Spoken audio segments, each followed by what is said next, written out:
From Relay FM, welcome to the first ever Upgradies Hall of Fame. This very special episode is brought to you by our broadcast partners, Fitbod, ExpressVPN, and Squarespace. Once again, simulcast from London, England, and Mill Valley, California. I am one of your hosts for this evening's festivities, and joining me is my co-host, Jason Snell. Jason Snell, welcome back to the Upgradies yet again. Thank you, Myke Hurley. Weren't we just here? We just were. Well, as you will have heard on our last Upgradies just a couple of weeks ago, it was Upgradies 10, Upgradies X, the 10th annual Upgradies. So we thought, hard to believe, to honor that, we would create a Hall of Fame for the Upgradies. Now, this is separate to the Lifetime Achievement Award, which is one if somebody wins 3 times in a singular category, they are elevated into the rafters. They have a little banner up in the rafters at the Upgradies offices where they're enshrined for all time. So it stops the same things from winning over and over and over again. But we thought to celebrate the 10 editions of the Upgradies, that we would look back from the winners of all of our current categories and choose a Hall of Fame entrant from them. So a Lifetime Achievement Award winner could also be a Hall of Fame award winner. We'll just have to see how it goes. I have some credits again. I would like to thank the following people for helping make the Upgradies possible. Zach Knox for web design, JD Davis for artwork, Chris Breen for music, Jim Metzendorf for audio editing, Chip Sudduth for video editing, and Jamie Snell for social media management. Once again, just noting that these people are involved in all the upgrade. So we thank them, especially as we've entered into a new year again. Thank you all for helping make this show possible. Should we go right into it for the first award? Do you have any opening statements you would like to make? How does it work? Do I have any opening statements? I'm proud of all of you. It's an honor to be an Upgradies nominee and winner. And this is only an exhibition and it's not a competition. We're just choosing our favorites of our favorites. Yes. Because we thought it would be fun. Something in this which is nice is that we will get the opportunity to mention all of the winners across each year, which I think will be is a nice thing for today to highlight the many illustrious winners over the first 10 Upgradies competitions. Mm-hmm. So we will start with the first round today, which is Best iOS App, and we're going to go to the beginning. In 2014, Overcast was the winner. In 2015, Slack. Can you imagine a world in which the best iOS app was Slack? Like, if you think about it, we were all using Slack. We all started using Slack that year. Incredible. And relying on it. Yep. 2016 was Workflow. What happened to that app? Nobody knows. Where are those people now? Carrot Weather in 2017. Overcast in 2018 and 2019, making it a Lifetime Achievement Award winner. Drafts in 2020. Carrot Weather again in 2021, and then the last 2 years, 22 and 23, has been Flighty. So Carrot and Flighty, right on the edge of Lifetime Achievement.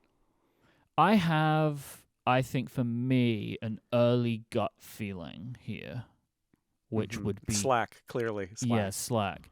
No, I would be leaning towards Carrot. So, by the way, we have not made nominations for this between the two of us like we usually would with the Upgradies. The whole point of today's episode is we're just going to talk through all of them and come up with a winner ourselves. So, like, I would be leaning towards Carrot Weather here. Interesting. It is also like a runner-up so many years too, which we're not going to go through the runners-up, but it's in there. Carrot Weather is great. Overcast is also one that I am. I mean, is it the iOS app I use the most? I mean, I don't know. Maybe. But Carrot Weather is good. Flighty is good. These are our most commonly chosen things. Yeah.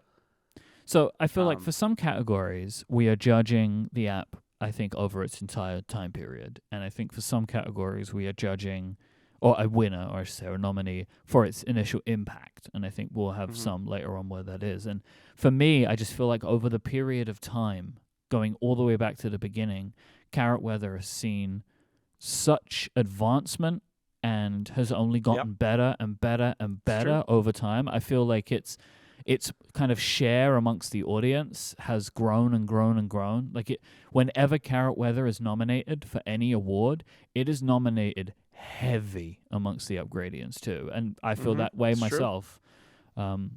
It's an app that I feel like over time, it's done the things that are best for the users in a sense of like, now it is mostly interacted by many people with like the Watch app or the widgets rather than the actual app itself. Like it's doing all of the things that a good iOS app should do. But that's where I'm leaning. If you want to make a case for Overcast or somewhere else, then I'm very willing to hear it. Well, I mean, the case for Overcast is that it is an independent podcast app that when it began, it was, along with some of its competitors, it was offering a real solid alternative to what Apple offered. And Apple has really upgraded the podcast app over the years. A lot of those independent podcast apps have sort of fallen by the wayside. Overcast remains and is certainly, it is still offers a bunch of things that Apple's podcast app doesn't. And, I still rely on it for things like using it on my watch as well as using it on my phone.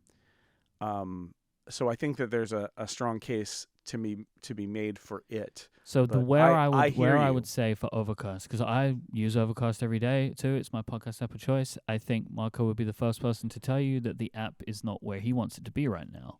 Well, he's rewriting it right now. Exactly. We know that, and it hasn't had a lot of progress in the last few years. Yeah, and we know that he knows that and that he's working on it. But right now, I absolutely think that's true.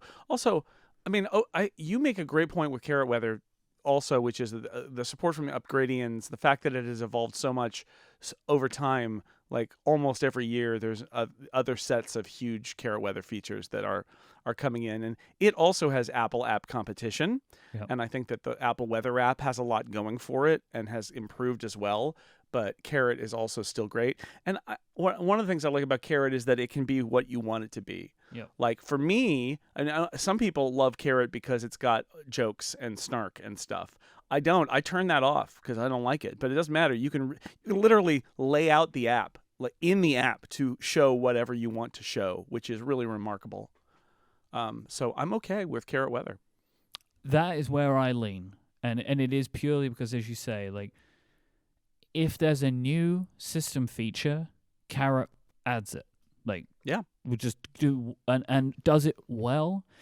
With I would say the caveat which we spoke about in the Upgrades, I don't think they did a good job with their interactive widgets, but maybe it wasn't that needed for what their type of widgets are. I don't know. I mean,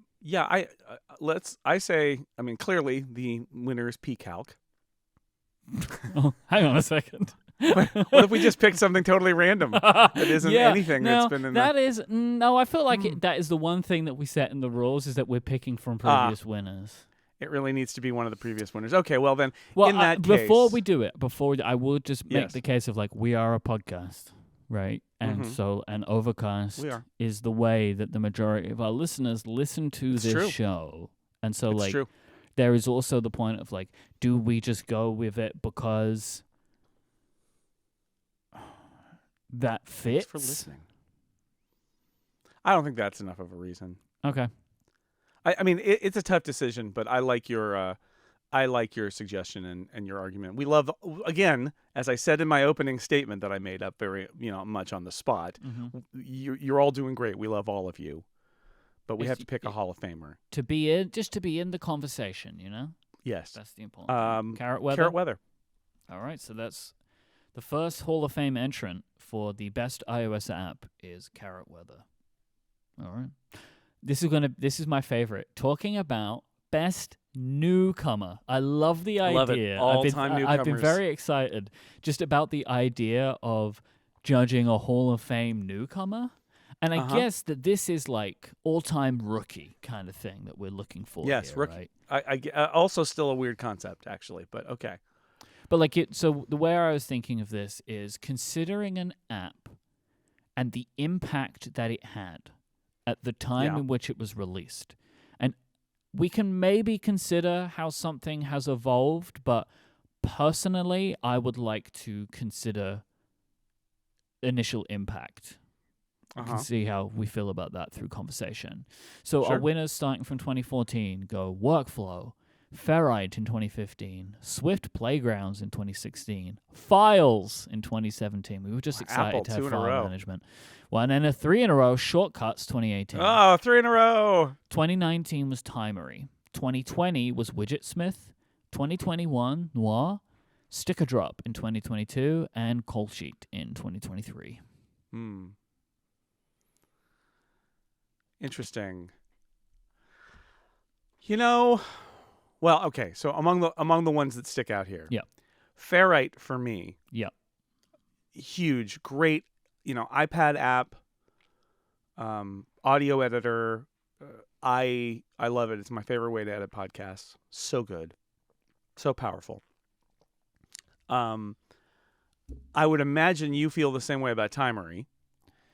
I do, but I wouldn't be holding Timery here.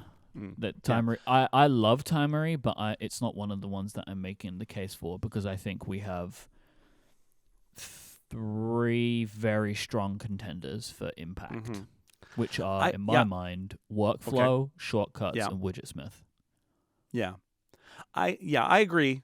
I think between Workflow and Shortcuts, I think it's Workflow, because Workflow encompasses all of what happened with Shortcuts as well. And it was such a revelation. And I'm glad we were there. We were on it in our very first Upgradies. I'm really happy we got it. I maybe haven't paid much attention to going all the way back to the beginning, right, when I've been looking at these things. But there is something so beautiful, I think, about us having Workflow and then 4 years later Shortcuts. There's just something really nice about that I enjoy. That was a thing. And then also, Workflow was Best Newcomer in 2014. It then won Best App in 2016. Yes. So it improved. Yeah. And then by 2018, it was the Apple version. But again, I don't. So what's the case for Widgetsmith? Has any app made such an impact on this, the global stage? On the world? I can't think of any other example of a app with virality like Widgetsmith.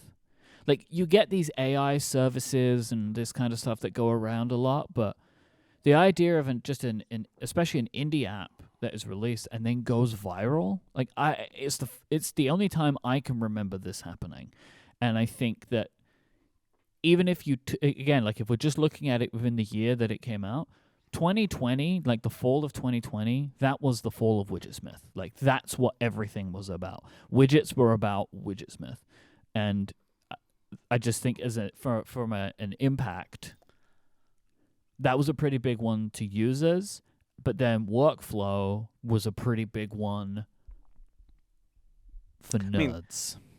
This is the contrast. And I would say Widgetsmith, what it has going for it is it went viral.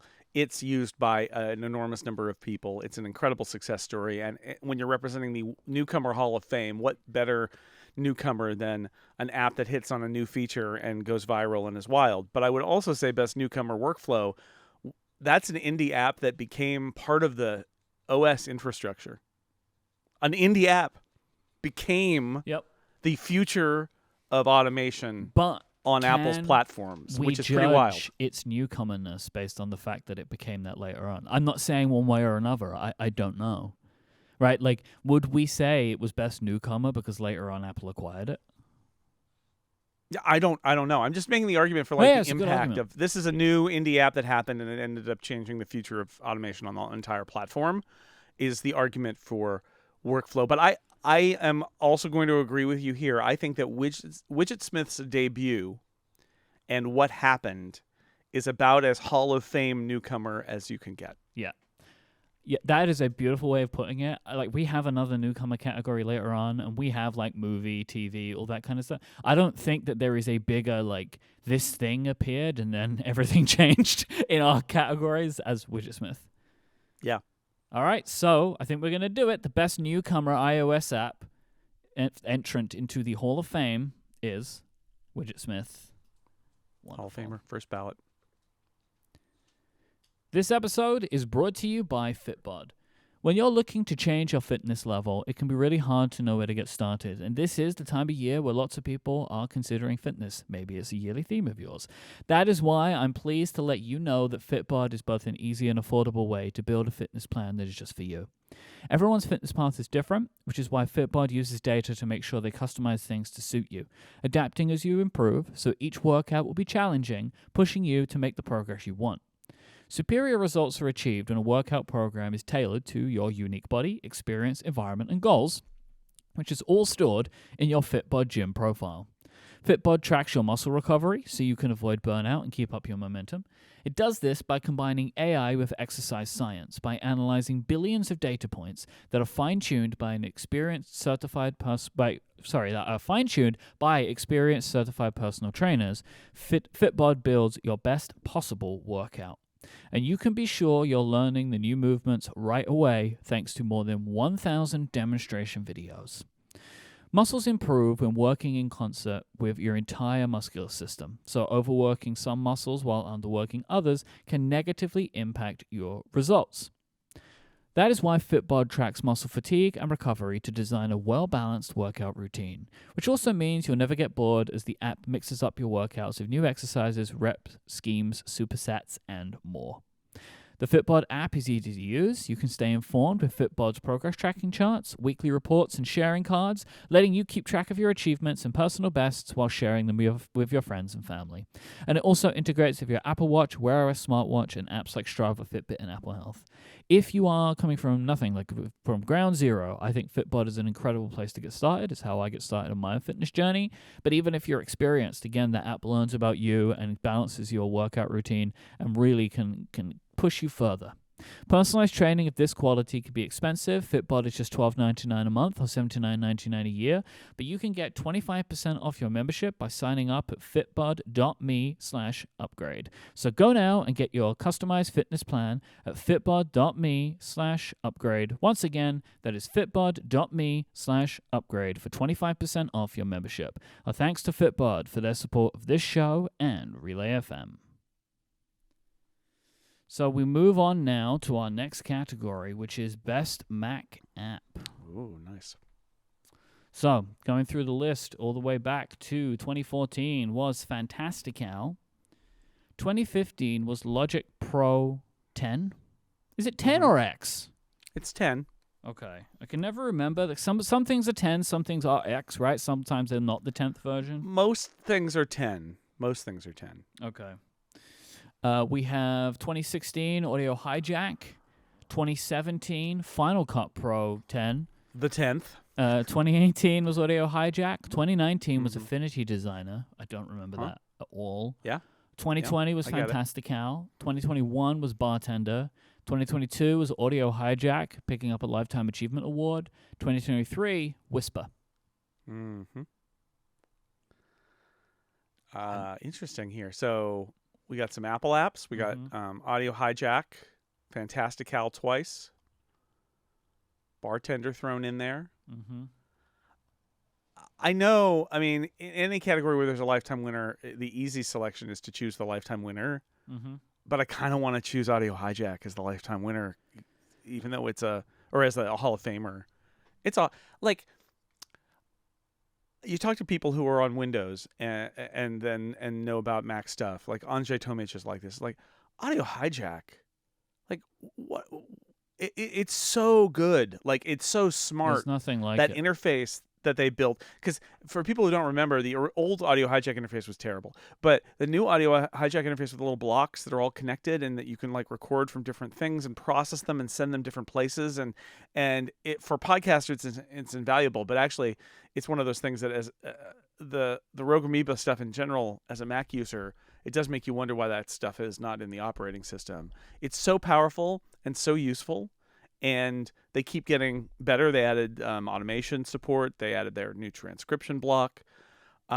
So I feel like I just a huge amount of love for that app.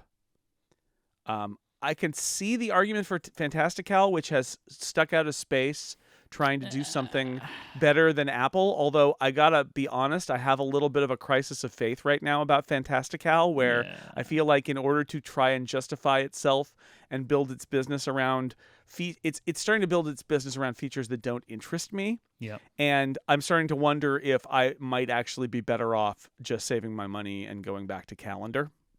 I'm like, there are things in Fantastical that I really value, but I do agree that like the app is maybe going to places that I'm not interested in, and I know as well that like a lot of people aren't super happy with the subscriptions, and Fantastical subscription is one of the more expensive ones. It is. And so like it is, and I think those go hand in hand. I just spitballing here, and again, we love everybody, and it's a great app, and I do love it, but I still recommend it does feel like it with the price, which is they set the price because they felt like that's what they needed to do to run their business. I have no problem with that. You can buy it or you can not buy it, but I do feel like that at that price, they then feel pressure to drive the product into places that are going to justify the price to businesses and to people who, again, that's their choice. And if you are somebody who's served by those features, that's great. But for me, I see these new features like, we'll schedule you, and you've got free and busy time and things like that for people to schedule meetings with you. And I'm like, doesn't interest me, right? Like none of these features actually serve me. And so, I find myself wondering, is it a subscription I should really keep or not? So, so here's what I'll say, and right? yes, so like, going back to what I was talking about in the iOS app one, like I just think Audio Hijack is an app that over its time period since we first awarded it, and we first awarded it in 2016 because it got so good, right? I think that was when the UI changed, because it was an app that I didn't use before 2016 because it just didn't make any sense to me. And then since then, I mean, it's become just probably the most important app on my Mac for me and what I do, and it has consistently gotten better and better and better over time when they integrated live streaming into the app, which is super important for us. And now, like from where we are now and looking into the future, that they did, as you say, the AI transcription block. It's like that feels like that's going to be important for us going into the future. So I think so the new version came out at the beginning of 2015. Okay. So right there at almost at the beginning of when we started doing Upgrade, is when Audio Hijack appeared, which is helpful for me. It feels like a no-brainer to me. Yeah, I agree. All right, so that's that, right? Audio Hijack is the Hall of Fame winner for Hijack Mac app. Yeah. Feel happy about that one. Hooray. All right, so next up, our next category will be the best newcomer Mac app, which I think we can maybe give this entire category a note here to say it is the reason that we introduced Upgradies Upgradian nominations, because we were really struggling to come up with new Mac apps. With new Mac apps, because there was a time period. Oh yeah, the probably darkest time around 2017 where we only gave one runner-up in the category. That there was a problem here, and so that was kind of like a dip time, and we needed help, and so we started asking the Upgradians to vote too, and that gave us much more to talk about. So, going back to 2014, pour one out for one of my favorite apps of all time, Mailbox. Oh, Mailbox. Yeah. Remember Mailbox? Man, I tell you what, 2014, this is a mood, right? Overcast, Workflow, Fantastical, Mailbox as iOS and Mac. God, that's when we started. Time. That is the time. That is the moment we started, was that time. That's my nostalgia right there. So, best newcomer Mac app. We'll go back to that. 2014 was Mailbox. 2015 was Fantastical. 2016 was Bear. 2017 was Twitterific. 2018 was Drafts. 2019 was Net Newswire. 2020 was Nova. 2021 was MimeStream. 2022 was MimeStream. MimeStream again. 2023, Ivory. Yes. I mean, look, I will just say for Mailbox, all right? Mailbox is, in my opinion, the best email app ever made. And it was the first app to do a bunch of things, like swiping on emails to perform actions on them. Snoozing came from Mailbox. And also one of the greatest features in an email app of all time that nobody has ever done, which I don't understand, is allowing you to manually just drag and drop the order of your emails in your inbox around. I don't know why nobody else has ever done that, but nobody else has ever done that. But it just allowed you to kind of... I mean, what Mailbox was doing was the thing that people don't like, which was using your email inbox as a to-do list. But for so many people in the world, that is just the function of an email app. And so they just made the best possible version of that app. I don't think Mailbox is going to win this category, but I just had to give it its time because I just think it was so innovative and so cool. And Dropbox bought it and killed it. Yeah, Dropbox just bought it and killed it. That was what happened. Why?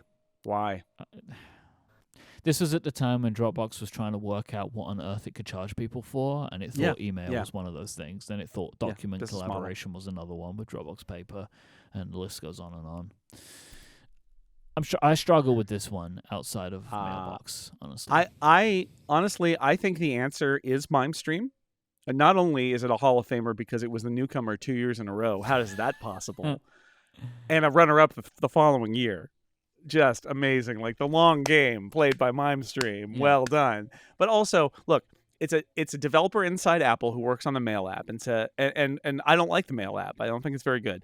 I'm frustrated by it constantly. I gave it up.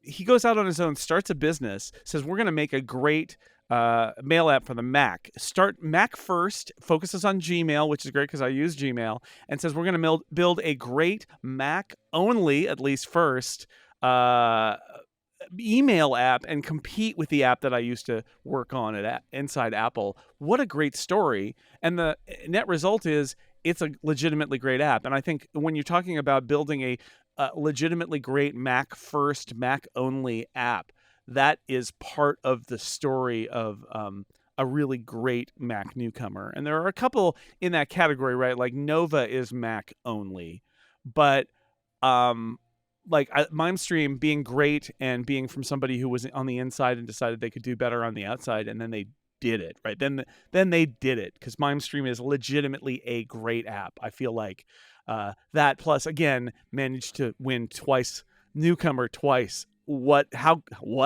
So great. I'm happy to go with MimeStream because I don't really have particularly strong feelings for. Okay. I mean, I think that's the best case I can make for any of them is that one. It's the most fun for me because it won it twice. I just think that's so hilarious that we might as well give it a third award in this category. Right. So the best newcomer Mac app Hall of Fame entrant, MimeStream. The next category we're not going to award, which is because we've just created the best feature category, which Widgetsmith won, and we can't really give somebody a Hall of Fame for one time. So we'll move on to the next category now, which is Game of the Year. Which also... Game of many years. Game of the decades. Title of Game of the Year is funny. So the Game of the Year award winners go as 2014 Mario Kart 8, 2015 Splatoon, 2016 Firewatch, 2017 The Legend of Zelda Breath of the Wild, 2018 Pokemon Let's Go, 2019 Pokemon Sword and Shield, 2020 was Animal Crossing New Horizons. 2021 Forza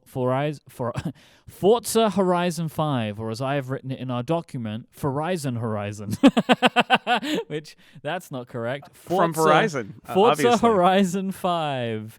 2022 Marvel Snap, and 2023 Zelda Tears of the Kingdom. All right, so this is very difficult. Okay, so I'm going to tell you where I'm leaning right now, Jason. Looking at this list, I think this needs to be out of Mario Kart 8, Legend of Zelda Breath of the Wild, Pokemon Let's Go, or Animal Crossing New Horizons. While I think Tears of the Kingdom is a better game than Breath of the Wild, and why I think it's what I believe right now is my favorite over that, I think it's too close in time to make that judgment and to call Tears of the Kingdom the Hall of Fame winner. Animal Crossing New Horizons was just a time and place, you know? It was a game that many people needed when we needed it. Pandemic time and pandemic place, yeah. Pokemon Let's Go was a game that just took over the world, right? Everyone was playing Let's Go.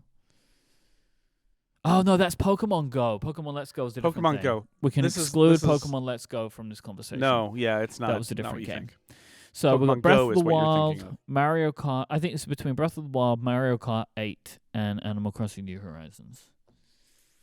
I'm now gonna knock out Animal Crossing from this list. I love the game, but it's not like compared to the other two, it's not as high quality. And so then I'm thinking, right? So we've got Zelda is the better game, but then I think if it's the two of us deciding, probably Mario Kart, right? Well, I mean, I have both of them, but the one that I play all the time is Mario Kart. Although I played lots of versions of Mario Kart. Mario Kart 8 is just the one that came out at that point on Switch and on Wii U, actually. Yep. Woo! So technically, the 2014 winner was Mario Kart 8 Deluxe. The Wii U one was Mario Kart 8, and the Switch one is Mario Kart 8 Deluxe. And that is actually what we're talking about here. We were not talking about the Wii U game then. I love Mario Kart, but there are many of them. I feel like Breath of the Wild was new and influential and then led on to the amazing follow-up as well. And I'd say it gets the Julian endorsement as well. I am wrong. We are talking about Mario Kart 8 because that was in 2014. Switch one didn't come out until 2017. In my opinion, that's knocked this out, and it's Breath of the Wild. That's where I'm leaning. Okay, great. Cool. Legend of Zelda Breath of the Wild is the winner. Like, I love Mario Kart 8, but Mario Kart 8 Deluxe is the actual one that everyone knows and plays and is better. Sure. And if we're talking about that, then Zelda should take it, in my opinion. This episode is brought to you in part by our friends over at ExpressVPN. I don't know if you've ever noticed when you open an incognito window, but there's this note that tells you your activity could still be visible to your employer, your school, your ISP, someone running or administering your network. If you want to stop people from seeing what you're looking at, you need to use ExpressVPN. Think about the times you've used Wi-Fi at a coffee shop or a hotel for something secure, something that is important to you. Without ExpressVPN, every site that you visit could be logged by an administrator, and that's still true even when you're in incognito mode. So if you want privacy, you should be using ExpressVPN. Your home internet provider could see you or record your browsing data, and in the United States, it's actually legally allowed for them to sell some data that they collect to advertisers. ExpressVPN is an app that encrypts your network data and reroutes it through a network of secure servers so that your private online activity stays just that, private. ExpressVPN works on all your devices. It's super easy to use. The app literally has one button. You tap that button and your browsing activity is secure from prying eyes. It's very easy. It lives in the menu bar of my Mac. I can click it, and whenever I'm at a hotel, I will turn on ExpressVPN for sure, because if it's free Wi-Fi, it's like, why is the Wi-Fi free? I don't know, but I don't like the thought of it. So I can use it, and I can feel safe that my privacy is, in fact, private. Stop letting strangers invade your online privacy and protect yourself today at expressvpn.com/upgrade. That is expressvpn.com/upgrade, and you can get 3 months extra for free. That is expressvpn.com/upgrade for 3 extra months and to learn more. Our thanks to ExpressVPN for their support of this show and all of Relay FM. So now we move into favorite movie. Oh, yeah. Nice. And we go back to 2014. Captain America, Winter Soldier. It's a good movie. Great movie. 2015, Star Wars Episode 7, The Force Awakens. Force Awakens. Mm-hmm. 2016, Star Wars Rogue One. Yep, big Star Wars boys. Yep. Now we love go our into Pokemons. the next time. We love our Pokemans. We love our Star Warses. Yep.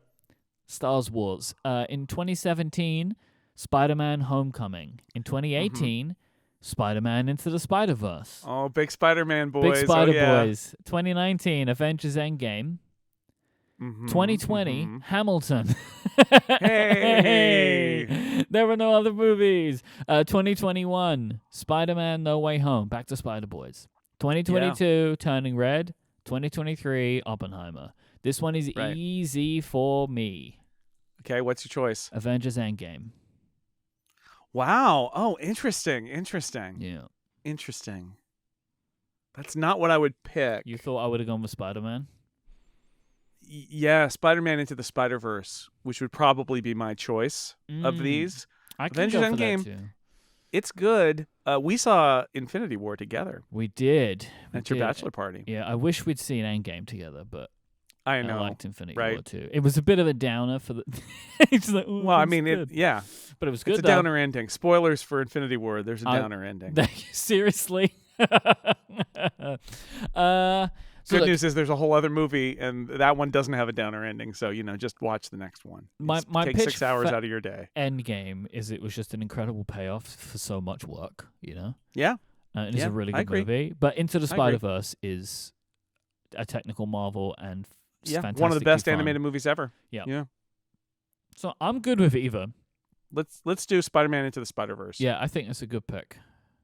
So much Spider-Man in this. We are big Spider-Man right? boys. We big really Spider are. Boys. Yeah, now I'm feeling bad that I let Oppenheimer beat out Spider-Man Across the Spider-Verse because I don't know. Maybe I'm not. Maybe that's too much Spider-Man in this category. Too many Spideys. Too many. Would have been like? Was he in Winter Soldier? No, he's in Civil War, wasn't he? Yeah. Because that would have been incredible. Because that would have been like half of the movies had Spider-Man. We have like 4 Spider-Men pointing at each other in the Upgradies. That's a lot. We're really in the Spider-Verse. The favorite movie category actually is the Spider-Verse. If you think about it, is pretty much much Spider-Man in there. But we love Spider-Man at the Upgrade program. We do. That's right. We do. I think similarly fun now is the favorite television show. This one's going to be good, I think. This started in 2018, so there are fewer here. 2018's winner was Patriot. 2019 was Watchmen. 2020 was Ted Lasso.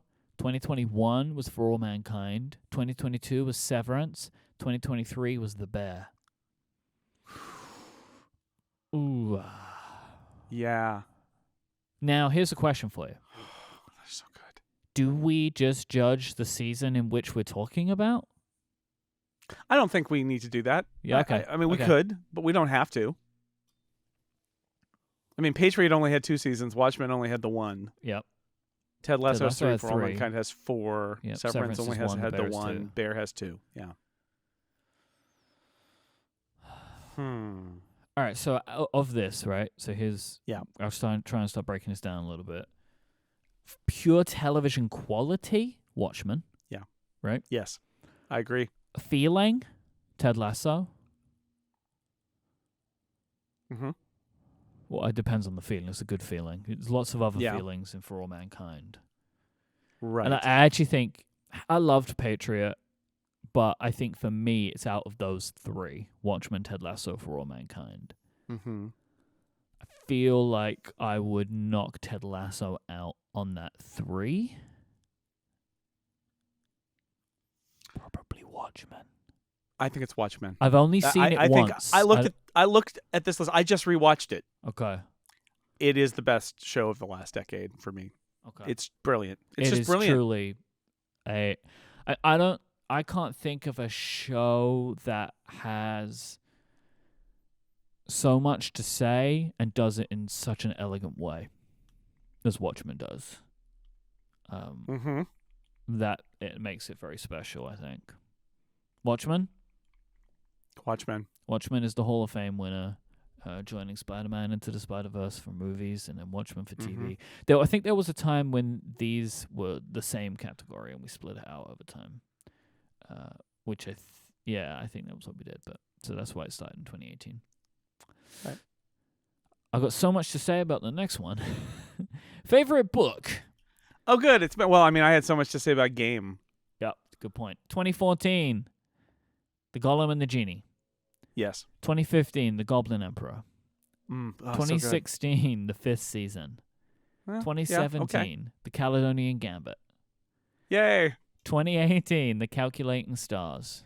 2019, Mm-hmm. Trail of Lightning. Oh, yeah. I did like that one. Yeah. You did like that one. I don't know anything about that. 2020, A Memory Called Empire. 2021, Piranesi.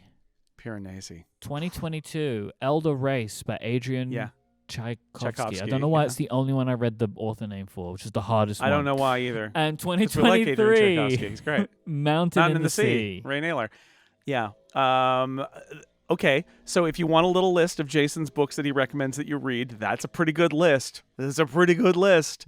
The book that I keep there's so many really good books on here. The book that I keep coming back to and recommending to people that was such a find. And now there are more books. It's not quite a series. There are more books in that world, but that first book it stands alone and it's magical. And so I think I'm just gonna say again, what's my favorite book of the last decade? Because that's what we're doing here. I when you think of it that way, it's a little bit weird. I mean, and it's the decade of 2014 to now, right? So it's not a traditional kind of decade. It's The Goblin Emperor by Catherine Addison, from released in 2014, the winner in 2015. The Goblin Emperor. It's just great. It's a great book. It's a coming of age story, and it's about like machinations and all this stuff in this fantasy steampunk kind of world, but it's like way better than if you're turned off by fantasy steampunk and stuff. It's so good. It's just a great book. It's like a big warm hug of a delight of a book. I reread it when I was on vacation in Hawaii. I was like, you know what? I'm going to reread The Goblin Emperor, and I have no regrets. It was great the second time too. And I very rarely reread books, but I was happy to reread it. So I'm going to say The Goblin Emperor. There we go. Oh, I've been dreading this one. Our next category is favorite podcast, and I feel like the only way to do this is to... We have to roll in the other podcast categories, right? Yeah. So that includes... This is going to be really complicated. This will include... Okay, let me take a crack at it. No, ATP. I'm just trying... Oh, well, here's the thing. I want to actually just discuss this with you before we all right. decide. Because we've had multiple. So we have favorite podcasts now, but we used to have favorite tech podcast, favorite non-tech podcast, and favorite podcast newcomer. Now, do we include the podcast newcomers, or do we just do... Because that kind of is the award now. It's taking place of all three of those categories. So do we go through all of them and pick a winner? I say yes. All right. I'm very happy to do this. I have them in front of me. So we'll just simplify the podcast category into one, and then pick a winner. Yep. So favorite podcast newcomer 2014 at Isometric, 2015 Reconcilable Differences, 2016 Dubai Friday, 2017 S-Town, 2018 The Good Place the podcast, 2019 Two-Headed Girl, 2020 was 20 Max for 2020. 2021 was Downstream. Then, in 2014, for favorite non-tech podcast, we had The Flophouse. 2015, The Flophouse. 2016, The Flophouse, Lifetime Achievement Award. 2017, The Adventure Zone. 2018, Dubai Friday. 2019, Dubai Friday. 2020, Reconcilable Differences. 2021, Reconcilable Differences. Then, favorite tech podcast. 2014, ATP. 2015, ATP. 2016, ATP. Lifetime Achievement Award. 2017, Welcome to Macintosh. 2018, Connected.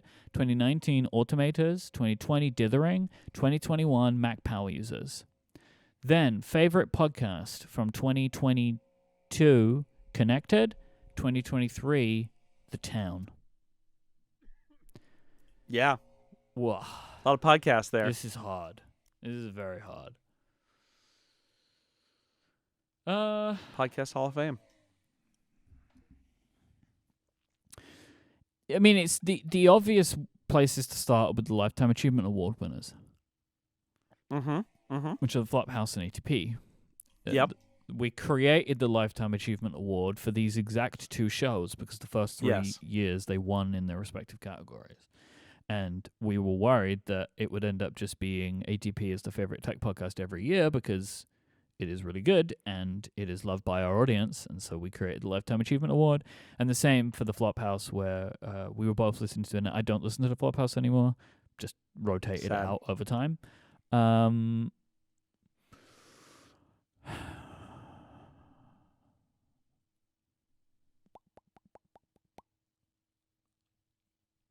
don't know. I feel like it's probably got to be ATP. I feel like. Yeah, I think so. That's where I'm leaning. That's a good choice. I think if we consider over the history of the show, and think about ATP as a part of our industry, the quality of the show over that time, It remains very consistent. I mean, you were just talking with John about it. Like the fact that with one they're on purposeful every episode. exception All three of them is on every actually episode. Honestly, that is an achievement worth awarding on its own. Honestly, like they have an episode every single week, and it's all three of them. Like that is that's hard. So to do. much harder than it sounds. I'll tell you right now. Like if you think of in your life, if you have a weekly meeting, how often someone's missing from the weekly meeting. Like they go on vacations.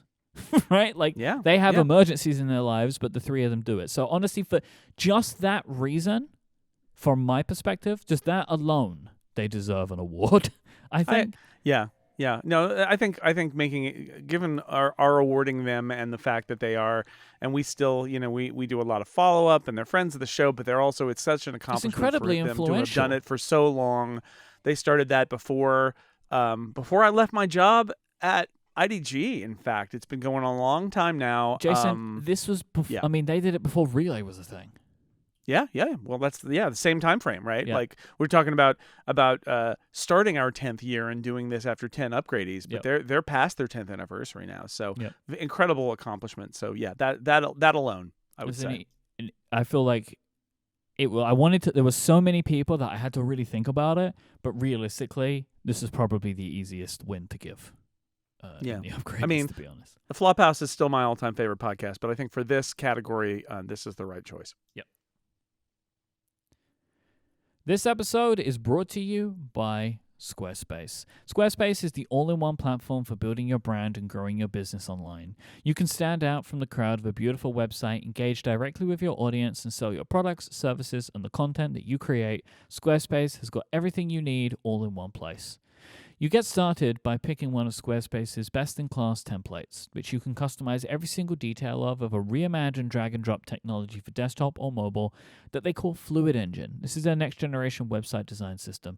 It lets you push your creativity further than ever before. You can stretch your imagination online with Fluid Engine. It is built in and ready to go on any new Squarespace site. It's super easy to set up a store on Squarespace, whether you want to sell physical or digital goods. They have all of the tools that you need to start selling online, including tons of payment options. There's some flexibility there. You can make checkout seamless for your customers with simple but powerful payment tools, accept credit cards, PayPal, Apple Pay, and offer customers the option to buy now and pay later with Afterpay and ClearPay. And you also can learn what you need to grow your business, to grow your website with Squarespace's built-in analytics system. You can learn where your site visitors are coming from, where your sales are coming from. You can analyze which channels are most effective for you, improve your website, and build a marketing strategy based on your top keywords or most popular products and content. We've been doing this show for nearly 10 years, and I just want to note the fact that Squarespace has been a supporter of the show for that entire time period. Like there is a non-zero chance that they've been a sponsor of every Upgradies. I would not be surprised if that was a thing, or the vast majority of them. They're a great supporter of us. So we ask that if you're thinking about building a website, that you consider them, or if you have somebody in your life that wants a website, that you share the news of Squarespace to them. It's really good for people wanting to start their own businesses. It's really good for if you want to just have a personal home online, or for an event, for anything. Check out squarespace.com/upgrade and you can sign up for a free trial. When you're ready to launch, go to squarespace.com/upgrade and use the code UPGRADE to save 10% off your first purchase of a website or domain. That is squarespace.com/upgrade and the code UPGRADE when you sign up to get 10% off your first purchase and show your support for this show. Our thanks to Squarespace for their continued support of this show and Relay FM. Our next category is our favorite Apple product. Ooh, this is a big one. Oh boy, there's some of these they sneak up on you, and you're Apple like, product of the decade. This could be difficult. All right, we're gonna go back as we have been to 2014 with the 5K iMac. Yeah, big deal. That's not the iMac Pro, right? That's the first Retina iMac, right? Which I bought. Yeah. First Retina iMac. 2015, Apple Watch. 2016, AirPods. 2017, the iPhone 10. Yeah. 2018, the 12.9-inch iPad Pro. 2019, AirPods Pro.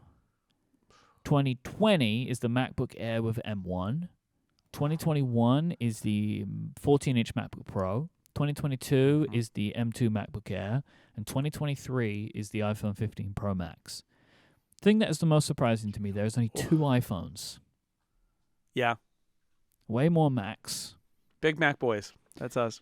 All right, so again, I'm going to mentally remove the iPhone 15 Pro Max for me in the deliberations. I just don't think it's worth including that.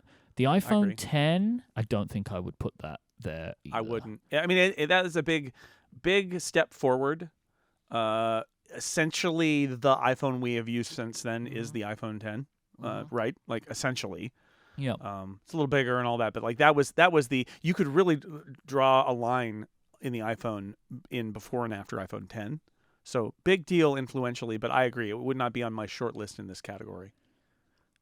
I think AirPods would be. Or AirPods Pro. I don't... Yeah, maybe. I mean, the M2 MacBook Air, I think, is the best Mac of all time, so that's up there for me. So I was going to say, how much do we want to short circuit this conversation? Because I know what my vote is.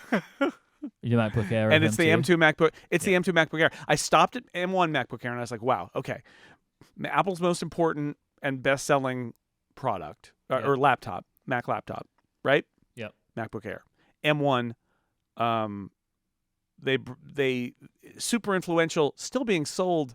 Still good. Still so excellent. Good. Adina has one. So and good. I've said to her multiple times, would you like to consider an M2 at some point? And she's like, why would I do that? I love this computer. Yeah. She much prefers the like the wedge design to the like boxy design. And she's like, and the battery's incredible, the screen's great, like why would it? And I'm like, all right, fair enough. It. Like, so that's the argument for the M1. I look at the M1 and I think, well, yeah, but then the M2 is so much. It has all the attributes of the M1, and I think is so much better in terms of its design. And I do think it's maybe the best Mac Apple has made in a very long time, if not ever. And so it's got my vote, honestly. MacBook Pro 14, like that screen is gorgeous, and the power of those higher end chips, yes, absolutely. But like the MacBook Air, which is your number one Mac, is the MacBook Air. The story of the Mac over the last 15 years, basically 13 years, is the MacBook Air, and that M2 is such a wonderful redesign of a design that it's sort of been the same for a very long time. Basically, so good. Always. Like, I mean, I know since the original and the second edition was slightly different, but it was the same. Basically realistically, the same, and then it stayed that way. It didn't change. It really didn't. It went Retina. It didn't really change. They wanted it to be as reminiscent of the old one as possible. The M1 is based on that design, and then they did the M2, and it's so good. So yeah, I think that I agree. AirPods Pro is great product. Some of my favorite Apple products. Apple coming out with a brand new product in a brand new category, the Apple Watch, and they've been successful with that. But I feel like it's the MacBook Air M2. The moment I saw these 10 products, I literally was like, oh, M1 Air, such a landmark. And then I thought, oh, but M2 Air, right? But M2 Air has got all the goodness of the M1 Air and is a brand new design that I love. So yeah, M2 Air. Hall of Fame winner for our favorite Apple product. Is the MacBook Air with M2. Yeah. Love it. Favorite non-Apple product. This is going to be hilarious. 2014, PlayStation 4. 2015, the Sphero BB-8. Yep, I used that for about 2 months, and then really impressive. Never again. Though. It was very impressive. I do love the 2015 like Star Wars influence. Star Wars on vibe. The Upgradies. Yeah. Everyone was very we were really into it. Excited. 2016, the Logitech Create 9.7. I don't know what that is. I assume it's a keyboard. It's a keyboard for the iPad. We can probably shut it down with 2017, the Nintendo Switch. 2018, the Bridge keyboard. Another iPad keyboard. Roomba. 2020. Who doesn't love a sweeper robot? PlayStation 5. 2021, the Nintendo Switch OLED. Then 2022, Steam Deck. And 2023, Steam Deck OLED. Big OLED boys. It's got to be the Nintendo Switch. It's got to be the Nintendo Switch. And I would put Nintendo Switch over Switch OLED just because most people the have whole just the Switch. platform just starts right there. I was talking to Julian about this the other day. We got him that for his birthday, a Nintendo Switch, while we were on a road trip, because he had to spend his birthday basically in a car because we were on a road trip, and he still plays on the Nintendo Switch all the time, right? Like it is the longevity. I mean, yeah, he's got a PS5 that he loves so much that he brought it home for Christmas, like for the Christmas break, because he didn't want to not play it for a month. But the Switch, it's just, remember what position Nintendo was in right then? The Wii had been a real success, and then they did the Wii U, and everybody kind of went, ugh. And then it was like, oh boy, Nintendo, you're in trouble. What are you doing? And they did their thing where they released a product that was underpowered and a handheld that could be docked to a TV, and had those detachable controllers. And it was like, well, this is interesting, Nintendo, but it's also very weird. And in hindsight, it's like they killed it. They nailed it. Like, what a great platform they absolutely did. It's like exceeded all expectations for that product. Such a great product. Okay, Nintendo, we have now awarded you with the Hall of Fame winner. Can you please make a new one? Please make a new one, please.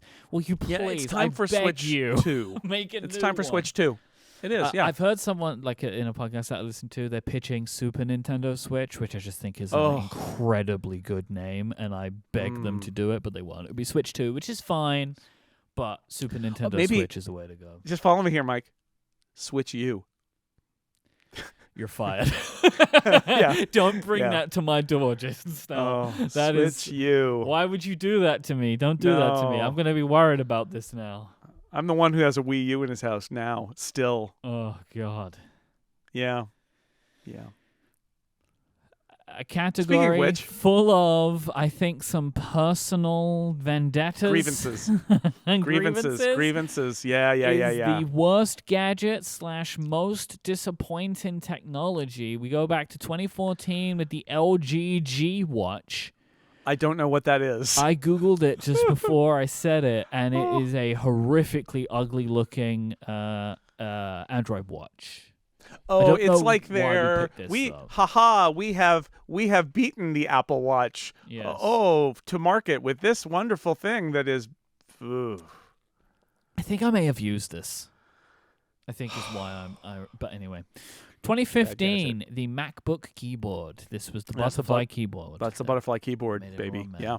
2016, the Galaxy Note 7, which would catch fire. Caught fire, yeah. Oh. 2017. That's good stuff. There's good stuff in this category. I just took a little look ahead. 2017, the iPad Pro Smart Connector. Now, why did we hate this so much? Because it was a letdown. We wanted so much more. It was just a letdown. And like we wanted more. All it was Apple's keyboard and then that weird charger that Belkin made. Right. You're right. It disappointed us that there weren't more things, and it didn't. Yep. Yeah, that's right. Okay. 2018, AirPower. The charging product. I mean, the disappointment is that Apple announced a product that it never shipped, which never happened. Incredible. So it's amazing. What a moment. The AirPower is such a fantastic blip in history for them. So good. 2019, Mac Catalyst. 2020, iOS apps on M1 Macs. We were upset that no one was allowing it. Yeah, absolutely. It was super disappointing. 2021, the Breville Dual Sous Vide. Oh, man. I saw this, and I immediately became enraged. This is a sous vide thing that requires you to use an app to use it. Mm-hmm. It doesn't have any physical controls. Mm-hmm. It only has app controls. Mm-hmm. It's like, you should never make a product that has no physical controls. Never, ever, we were angry because in 2021, I also said Apple Care Plus. This is when my iPhone was all scratched and they wouldn't replace the screen. 2021 was a bad year for us. NFTs was the other runner-up too. Called it, nailed it. What a great time! To be alive in 2021. Yeah. Mm-hmm. 2022 was the iPad Pro. And yes, because remember, they didn't really do anything except update the chips, and they didn't upgrade the screen in the lower end model. And we all felt like it was time for a new iPad Pro, and they said, "How about 2024 for that?" And so we were disappointed. Hopefully 2024. We actually don't know, but we're hopeful. And 2023 was the Humane AI Pin. Ha! I think we go back. I would say maybe MacBook keyboard. I feel like maybe AirPower. the story of the worst gadget / most disappointing tech of the last decade in our space is the butterfly keyboard. Yeah, and I feel like that's the answer. I mean, the silver lining was the Christmas episode that we just spoke about. That was the silver lining. Yeah, that whole who killed the butterfly keyboard? Mm-hmm. Nobody. And it did die eventually. It did. It took some time, mm-hmm. but it did die. But I think that's the way. I mean, Galaxy Note 7, that's a good one. Air Power, that's a great one. But I feel like it's got to be the butterfly keyboard. Yeah, I agree. All right. So the Hall of Fame most disappointing technology is the MacBook Pro keyboard, the butterfly version. Or the Mac, yeah. We said MacBook keyboard. Was it the MacBook Pro at that point? Was it just in the MacBook It was the Pro first? then, I think. I think it was... Okay. I don't know. It started in the matter, MacBook. But you know what it is. It doesn't matter. What it is. It's the butterfly keyboard. We're just gonna call it the butterfly keyboard, and everybody knows what we mean. Yep. Most life-changing hardware, which is a fun category name. Fun category. Interesting concept. 2014, Jason's daughter's iPhone. Yeah. We'll get back to that. She got an iPhone. 2015, iPad Pro. 2016, Amazon Echo. 2017, AirPods. 2018, Apple Pencil 2. 2019, seems like there wasn't a winner according to my document, but I might be wrong. I'll check the official upgradies.com. Winner. Okay. 2020 was the Magic Keyboard for iPad Pro. It's funny, keyboards. We're back again. We have 2021 was the Apple TV remote. 2022 is our friend, the M2 MacBook Air. Yeah. 2023 was the Apple Watch Ultra 2. Right. So let me check the 2019. 2019 was AirPods Pro. I didn't put it in my spreadsheet. So AirPods Pro was the 2019 winner. Great.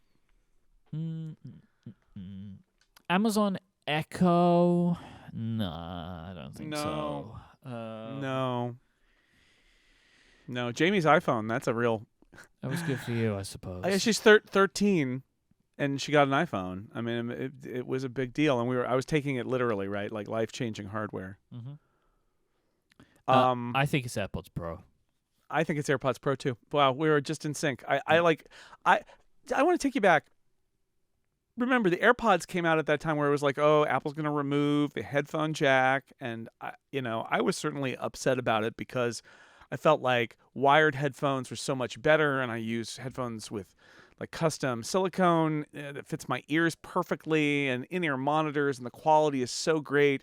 And Apple's headphones traditionally were terrible as well. Let's not forget that. Like, Apple's headphones weren't good. And then the AirPods came out, and it was a revelation. Like, oh, wow, these are good. Like, I actually can most of the time just use AirPods. They were kind of like, whenever there was noise around and stuff, I couldn't. But like for general use, they were actually pretty good. Yep. And the wireless thing was great. But then AirPods Pro came out, and all of those other use cases where it's like, oh, when you're mowing the lawn, when you're on an airplane, like it's not as good as having the in-ear monitors, all went away because of the noise canceling. And I think about how bad I thought Apple's headphones were pre-AirPods. And now, unless I'm doing a podcast like I am right now, I just use AirPods Pro. Like that, the only time I use wired headphones anymore is for podcasting. That's it. That's literally it. Yeah. And I'd say like what a life-changing bit of hardware. While the AirPods introduced it, the AirPods Pro perfected it, and it's the everything that it does. The way in which you have the controls to pause rather than smacking the side of your head, which I hated with the AirPods. You have volume control, and you also have transparency and active noise cancellation. I feel like it's easy to forget just how good Apple's noise cancellation was and is, and how I think it kind of pushed everybody to do more in the like the earbud space. Sure. And like they've only made it better and better with the newer features that so good. That we've been talking about. So and there's like hearing aid functionality and stuff is coming next year if reports are to be believed. So like it's such a surprise in such a good way, and again, life changing, and it has literally changed my behavior in a bunch of different ways. And now, like when I go walk the dog or I go for a run, it's Apple Watch and AirPods Pro, and that's it. Like that's all I take with me, and I can still listen to podcasts and do what I want. Just great product. Favorite tech story? Wow, of the decade. Yep. Wow. 2014, Tim Cook comes out as gay. Oh, yeah. 2015, Federico Vitici's iPad Pro review. Sure. 2016, Apple versus the FBI. Ah, yes. 2017, overreaching smartphone. Don't know what that means. What is that? That might have been a specific story. Zach probably has links. So Zach, who put the upgradies.com together, I know does a better job of. So maybe you want to check the upgradies.com. I'll look there right now. 2018. Overreaching smartphones. Oh, it's here it is. Okay. I can provide some more color here. Please. Overreaching smartphones was our winner because that was the year that the Essential phone and the Red Hydrogen One came out. So it was smartphones trying to outphone the iPhone by doing stupid things. Yeah. In 2018, Apple spoils the September event with bad URLs. So 9to5Mac found the sitemap and found everything. Yeah. 2019, understanding of technology privacy. Don't know what that means. 2020, the Apple Silicon transition. 2021, App Store regulation. 2022, FTX. And 2023, the Apple Vision Pro.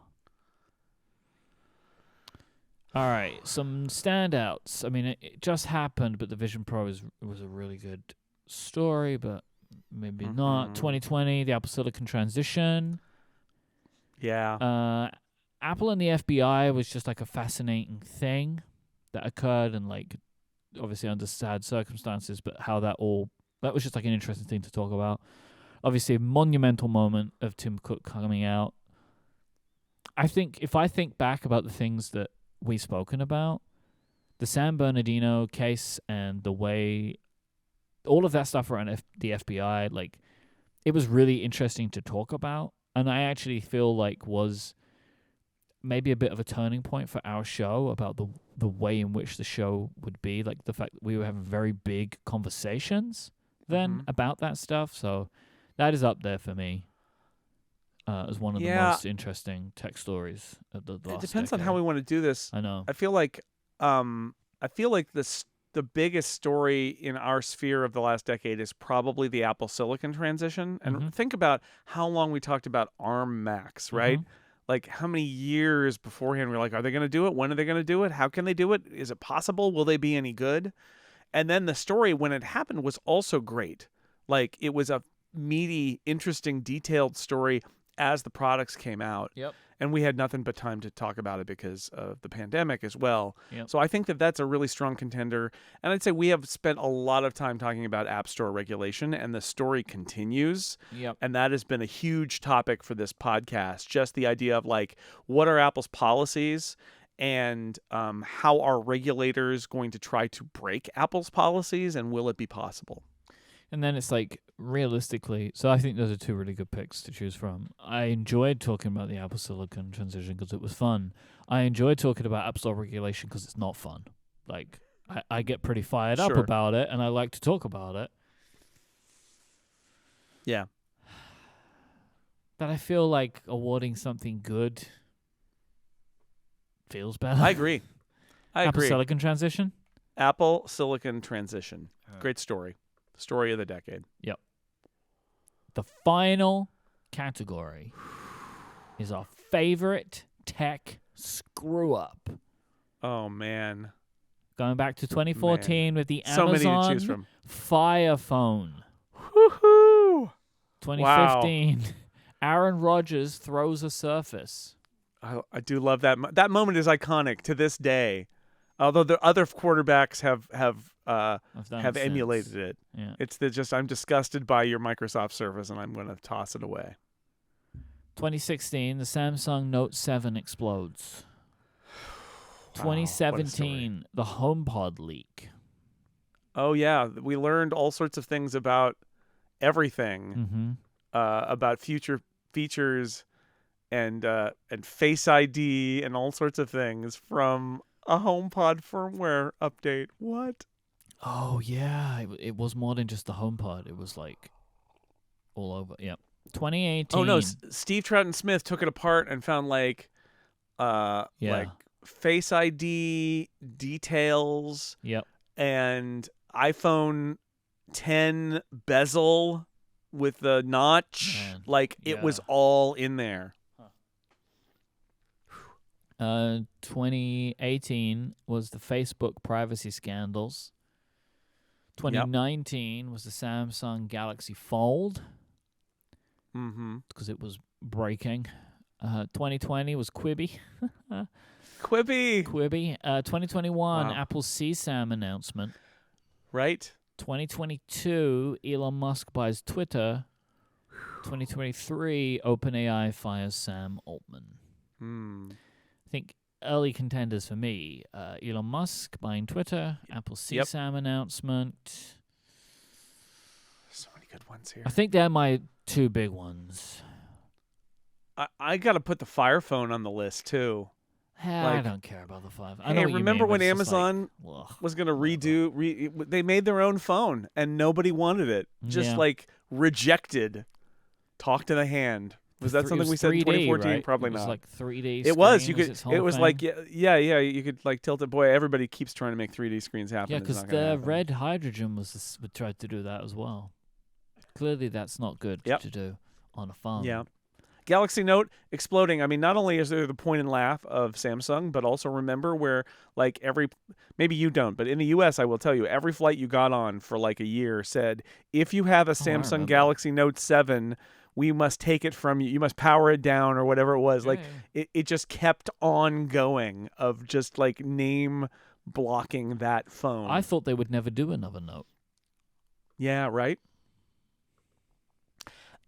And honestly, I will also speak for Quibi. What a disaster! Like, people put money into this thing, and there were executives, and like, it was very clear from the outside, it was a terrible idea from the conception, and yet they're like, nope, we're gonna do it. We got a Super Bowl ad. We're going. And it was exactly as big a flop as everybody expected. Apple CSAM announcement is interesting, right? Because they were like, aha, this is going to solve it. And it was broken in so many different ways, right? Like some of their methodology was immediately called into question by experts who were like, it doesn't work like that. And people got up in arms about the idea that your phone was going to scan your stuff and prevent it from being uploaded. And like, so now there's on-device scanning, and they thought they were working around like, oh, but it's actually a security issue because we're not scanning it in the cloud. And it became this whole thing that ended up being like they had to kind of retract it and change their whole approach. So that there was some special stuff there. So like, yeah, this is a great category to revisit just for fun. Yeah. Yeah. I don't know. Elon Musk buying Twitter is one of the colossal screw-ups of all time. It really is. It is. I don't think we've ever had something that could have won it 2 years in a row, and it could have.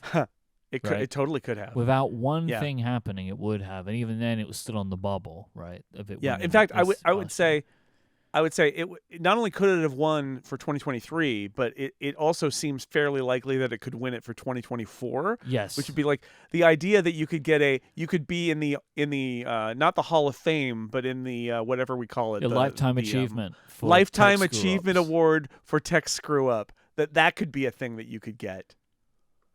But you could totally get it for that. I feel like Elon Musk buys Twitter should be. Let's do it. We've got to put it Hall in the of Fame screw up. So that's it. We've done it. That's it. I'm going to run through these again, just for completion's sake. Okay. Yeah, let's do it. The best iOS app, Carrot Weather. Best newcomer iOS app, Widgetsmith. Best Mac app, Audio Hijack. Best newcomer Mac app, MimeStream.